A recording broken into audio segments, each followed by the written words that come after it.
quit just about any time. I won't bore you too long.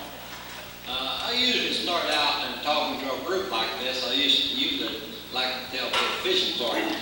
Now I know part of it, some of you probably heard this. A lot of you heard a lot of fishing stories that I was given to try to get a point across since you've been here.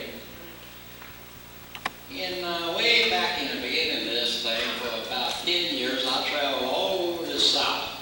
And I was trying to sell my program.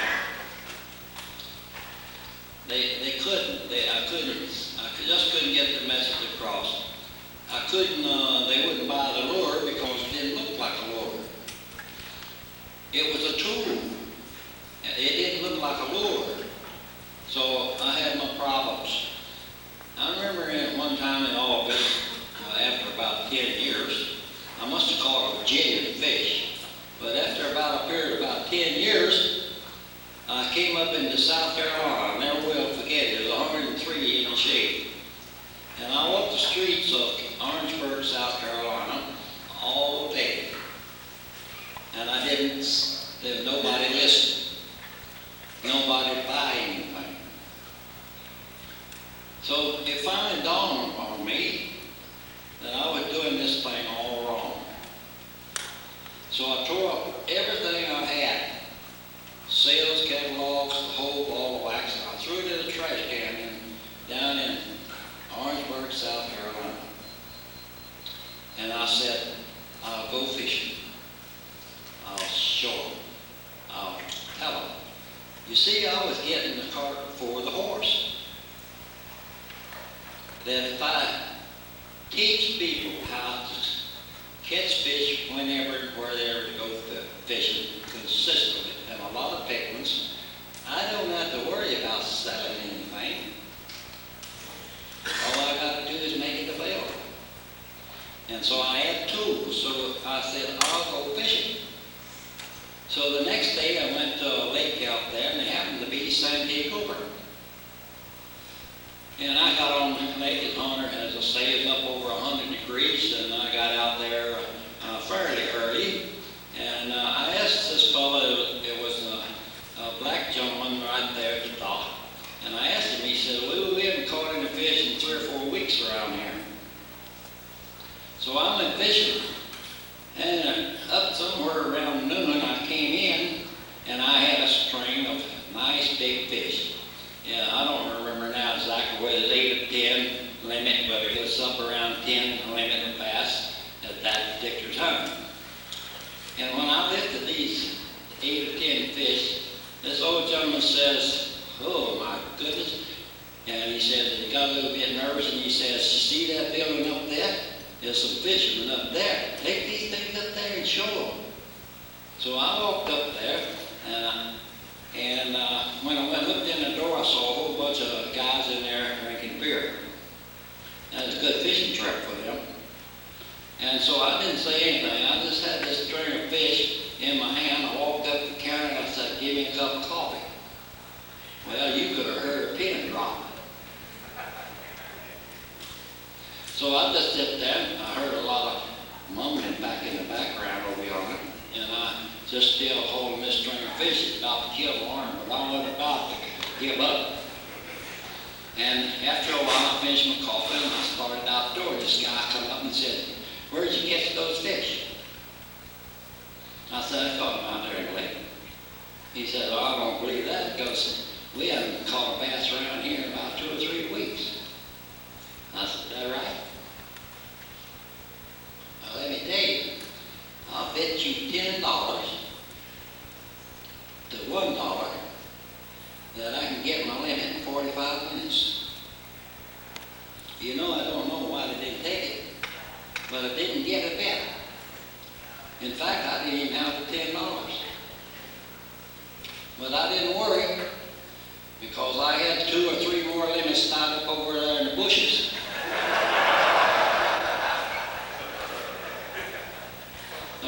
This is the way it is, so I started fishing, and I started teaching. And so, you fellows know this a long time ago. But the biggest problem that I have had over years is your interpretation or comprehension of what I said. Now this has created quite a few problems for me. Not only that a group of you may have gotten the wrong interpretation of what I said, and this is general. This is something I've lived with all my life in my teaching in universities and other places. They didn't catch the first time around what I said. So I found out over the years that repetition is where people learn. And I see some books. And when I had a fellow to give me a book today, it was the most beautiful thing I ever saw.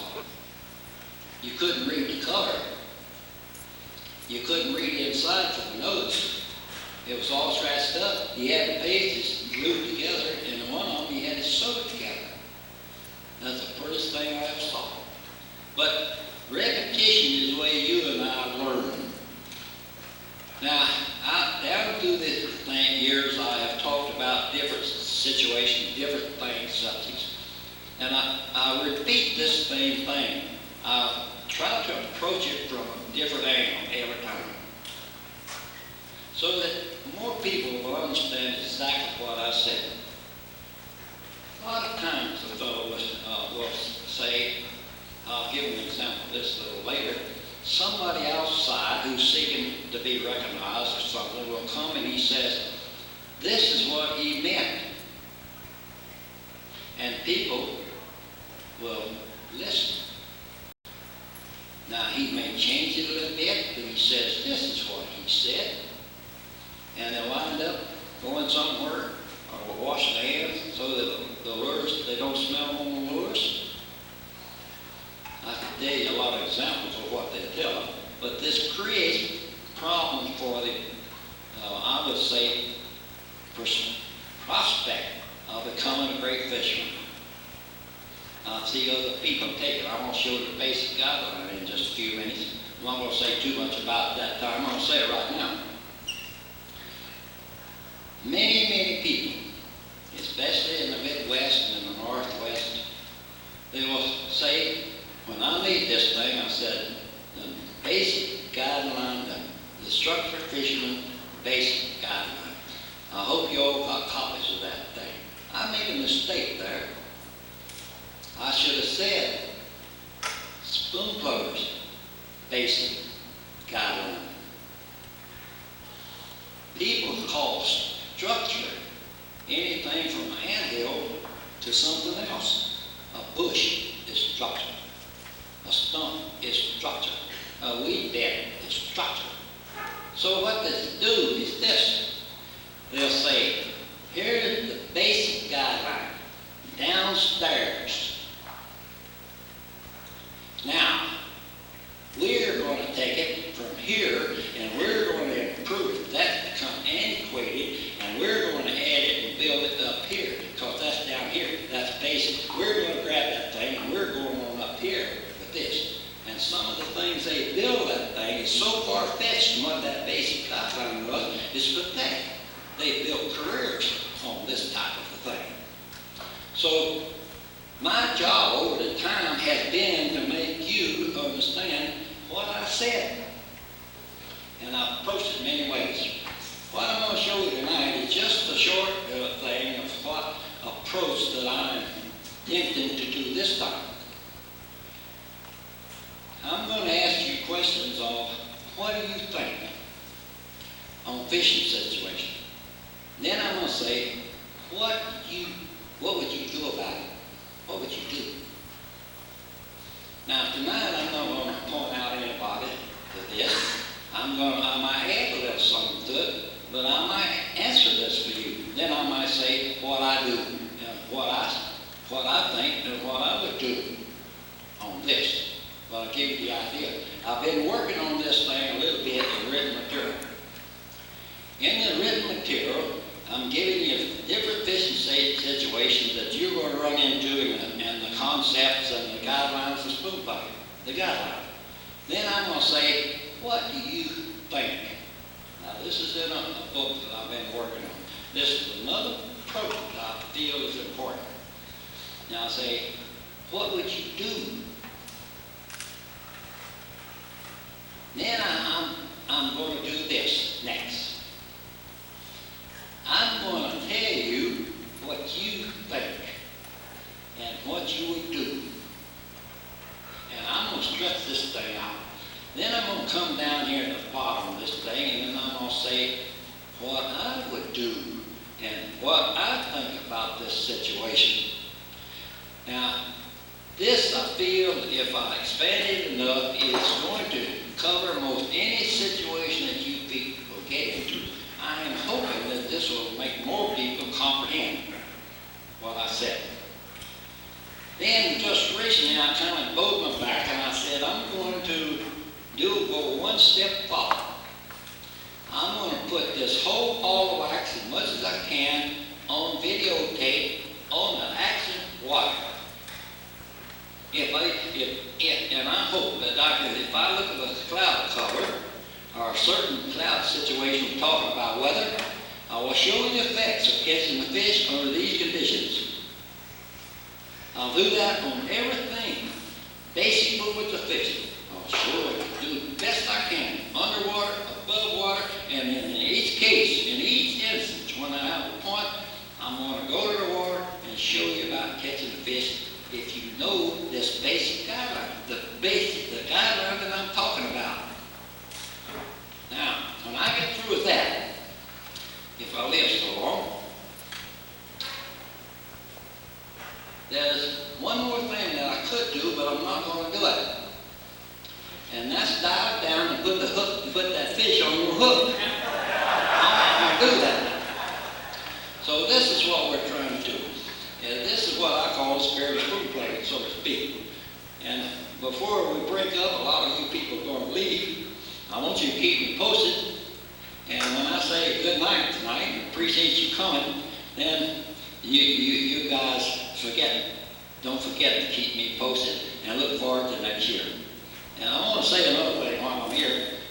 I want to thank Mr. Bill Phelps for making an invitation and what he said about holding our jamboree in Chattanooga.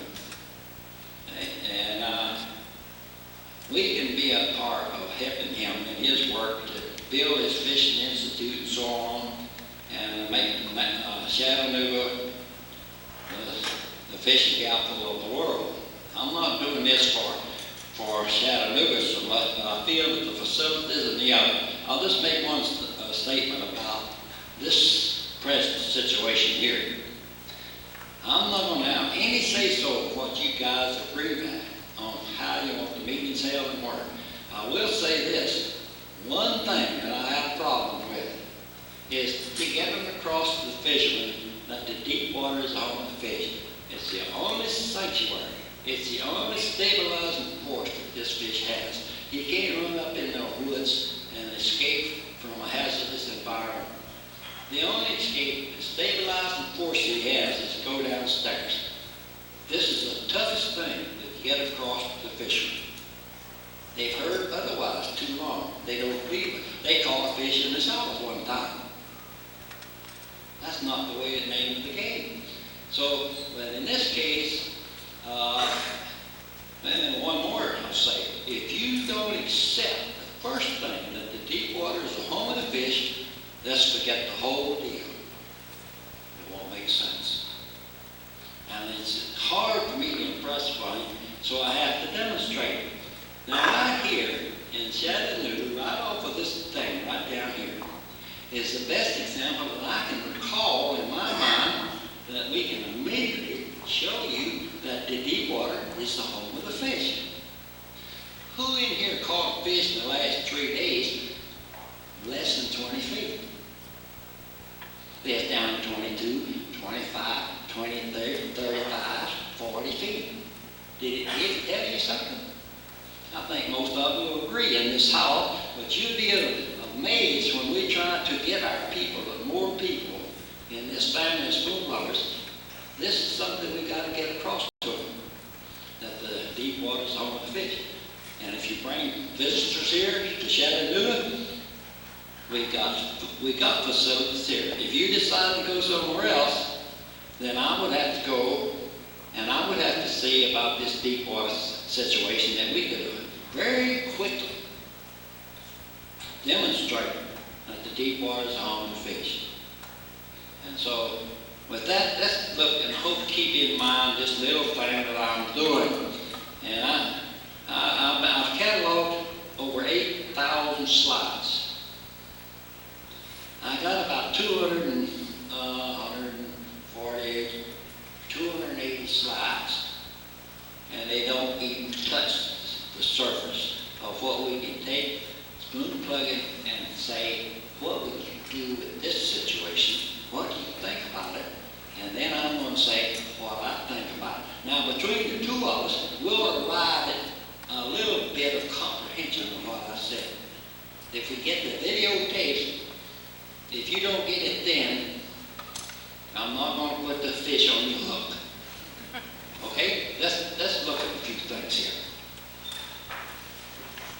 If I get too long-winded, all you got to do is say stop.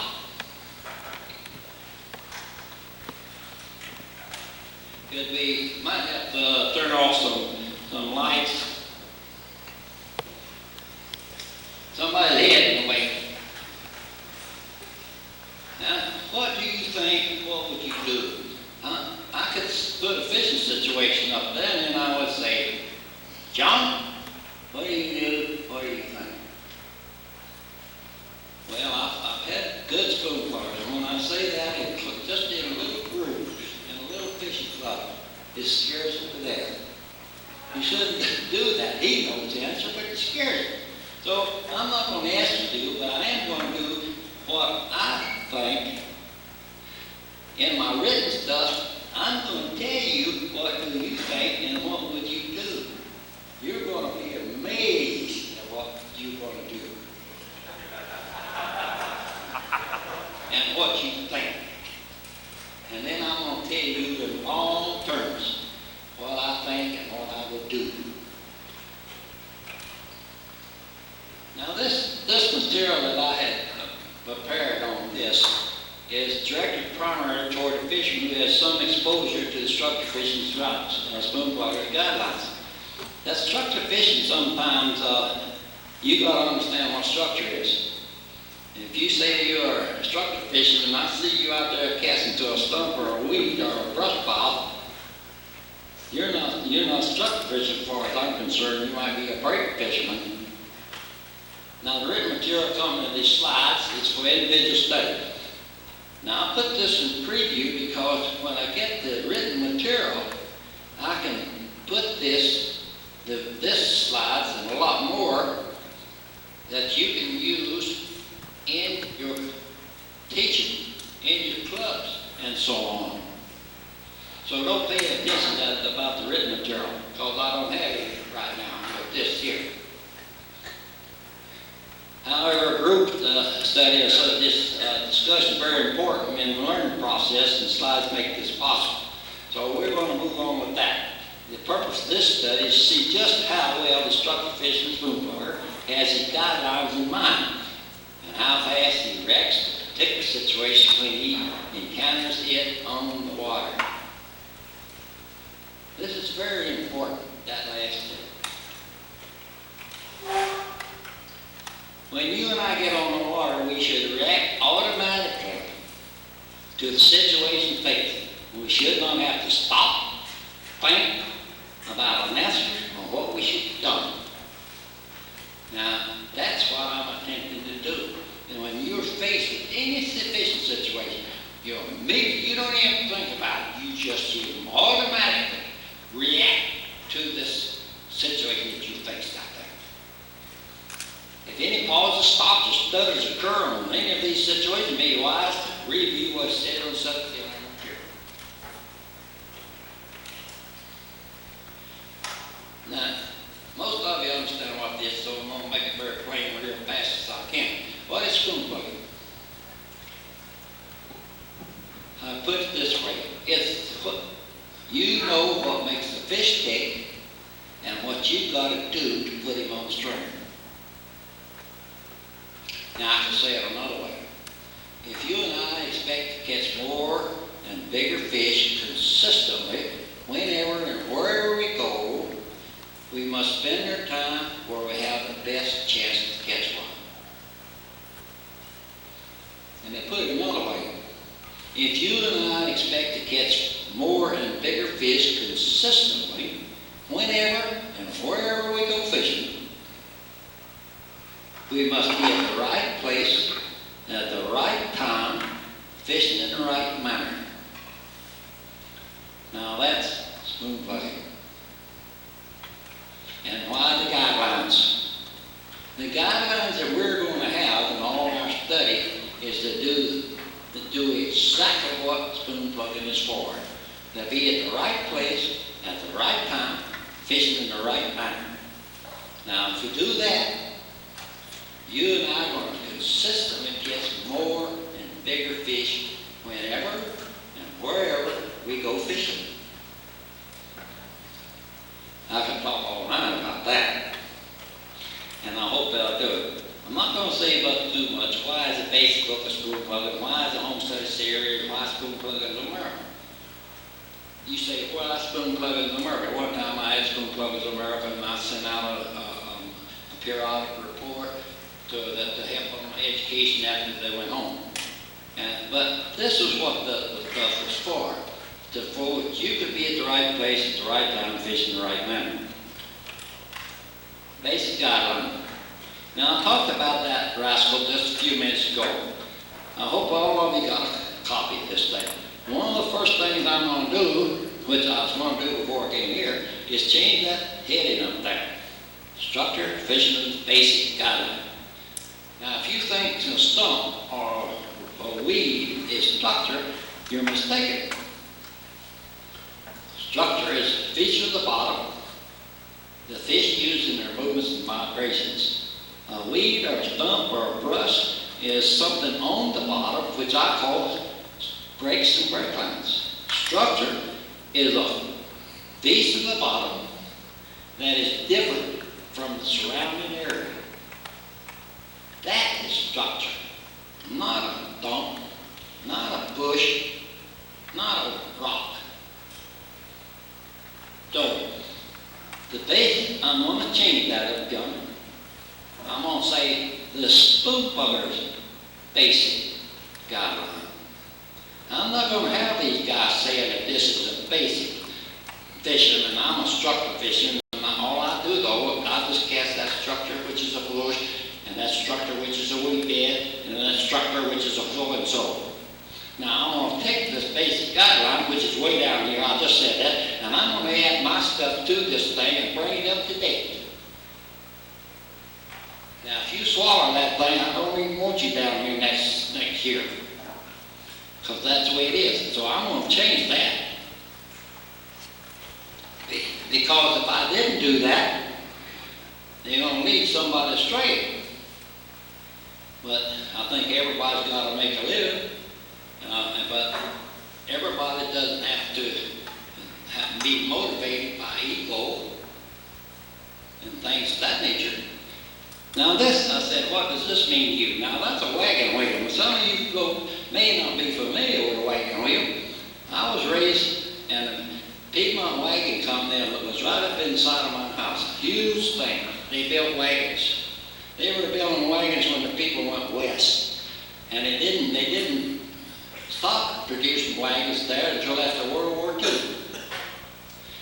But here's the here, and in the center you see a hub which is fastened to the wagon that moves you toward success and satisfaction. That will move you toward it. Now involved in that is 8 spokes. And if you look at them, it's got all types. It's got basic, it's got moving the fish, it's got features at the bottom, it's weather and water, lake types, and interpretation, controls and tools, and so on. You've seen that before, because remember the basic guidelines just a minute ago said these are things are involved. Now if you and I are going to go for satisfaction and success, let's ride this wagon. Now, what we're going, first thing we want to do, we could take something, knock out one of those spokes. Now, you're going to start having a pretty rough ride. Let's say that something happened, and that the third, another spoke, such as that presentation of lures there, it broke out. Now, the road to success is getting a little bit rougher. Now, we could just advance that idea, and if you don't go around here and you go back to one of the two of those things in the road to success, you're going to have a rough road, and primarily you'll never arrive. I can't see that any of this can be eliminated. I could use a bad word right here, what type of spoonplugger you are. I'm just tempted to say it, but you're not a full, you're only half a spoonplugger. So keep that in mind. We can't take any of those things out involved here.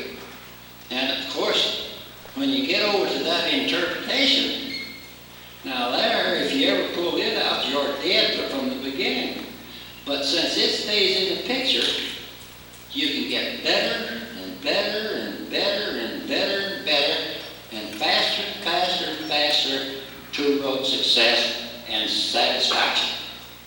If you're not enjoying your fishing and you're not having any satisfaction in it, now we got to consider somewhere in this whole thing I'm lacking just a little bit. My job as a teacher is to try to find out what this is, and approach it in such a way that you will see where you might be lacking. I don't want to preach to you, but when I get to talk about this, because this will work, and there's no thing about it. Just like that red-headed gal this morning. How many of you saw that gal walk up behind me? Yesterday, the day before yesterday, I gave her she's a spoonplugger. I gave her a pink rod as a birthday present. This morning, pretty early, it was up to me up. I was talking to a group of boys, and some of them eyeballs popped out just a little bit, and something behind me, so I turned around. There was Teresa Hamill standing there with that red hair, that pink rod, a pink shirt on, and a pink spoon plug hanging on the rod. In her other hand, she was holding a 5-pound bass that was still kicking. She's a spoon plugger. She had gone out there and got her 5-pounder, come in there and pull that thing on me. So that's what we're after. Now, this creates a lot of problems. Why do I place emphasis on that fish, the bass? I'm going to make it very short and sweet. You learn how to catch him wherever and wherever you go fishing, and more and bigger ones on them. It'll be the toughest of all of them, because he is so sensitive to depth, to weather and water conditions. That's one of the reasons that people can, like walleye and northern, they don't catch those people that may catch those fish, but they can't catch the bass. So I specialize in that fish because he's not only universal, but he's very difficult to catch consistent, especially a lot of big fish. Big fish, that's what we're after. If you learn how to catch him consistently, don't worry about those others. It's just too bad if they get in the way. And so many times, I made a film one time in spearing swordfish way out in the Pacific Ocean. Well, it went out of date 1,000 years ago, I reckon, when a guy runs out on a plank and throws a little spear at a swordfish. I made a movie way out, and we were very successful. And they said, how did you stick 6 in one area? Well, I looked at a map and I saw it struck the situation. Bass struck the situation out 60 miles, and it was down 700 feet. And I said, let's go there. wasn't producing anywhere else. I said, let's go there. And we went there, and I looked at the weather and the water conditions and everything, and we got there, and I said, we should get a movement about 2 o'clock. At 10 minutes till 2, they popped up all around us, and we stuck 6 on them.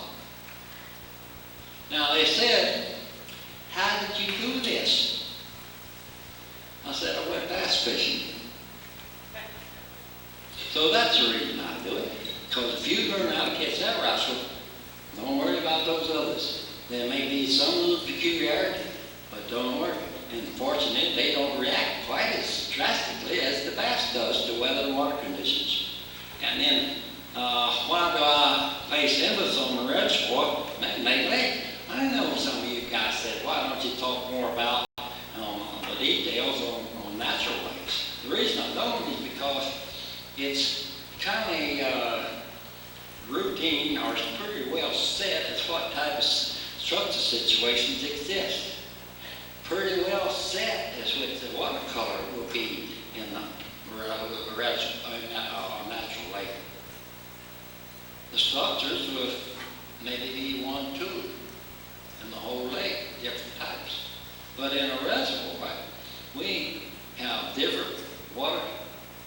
We have more different depths.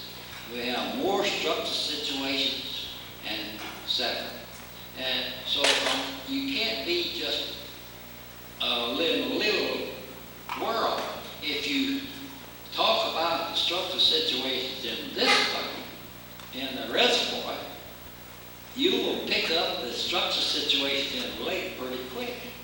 And of course, the watercolor is just observable. That's the reason I do that. Structure situation. What are they? So that you know that we understand each other. Structure situations are structures, the features in the lake that the fish use in their movements and migrations. That is what structure situations are. Features of the lake that the fish use in their movements and migrations.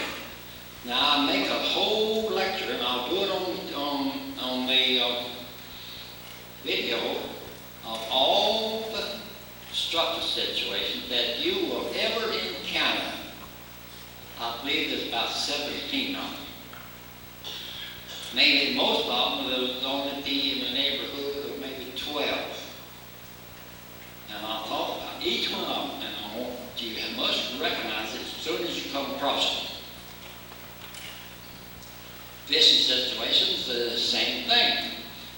And I will say, what do you think, and what would you do? This is a fast way to clear up what I meant when I said this thing, is to take fishing situations, which are structure situations that you will run into over your lifetime.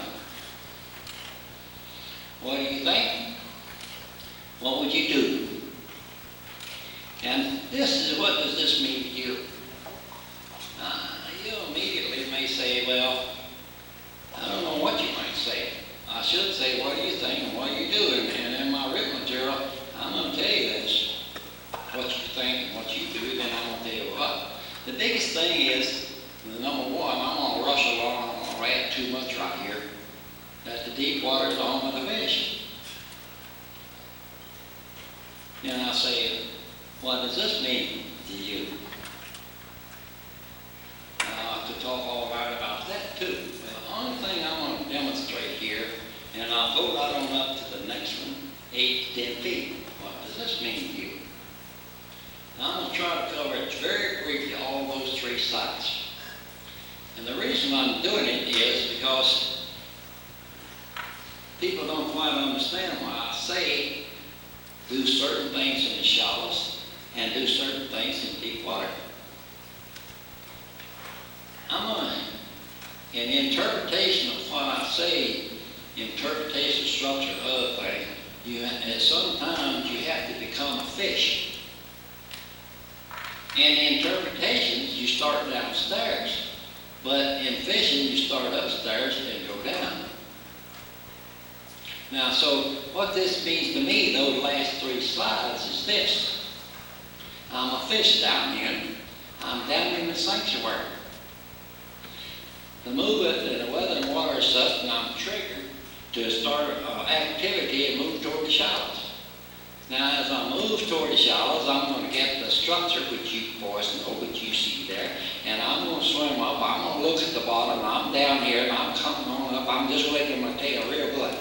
And I come on up, but when I get up around 8 to 10 feet, then I know that I'm approaching hazardous condition.